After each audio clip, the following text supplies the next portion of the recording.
حتى إذا جاء أحدهم الموت قال رب ارجعون.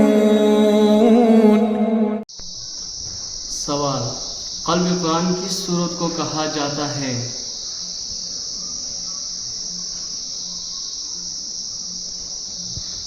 جواب: سورہ یاسین. سوال: قرآن کریم میں کل کتنی منزلیں ہیں؟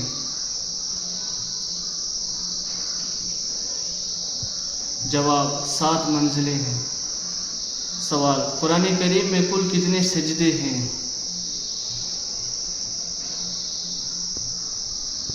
جواب: 14.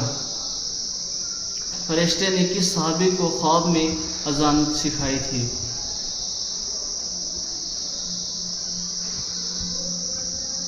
حضرت عبداللہ بن زید رضی اللہ تعالی عنہ. سوال: قرآن کریم میں کل مکی سورتوں کی تعداد کتنی ہے؟ جواب: 28.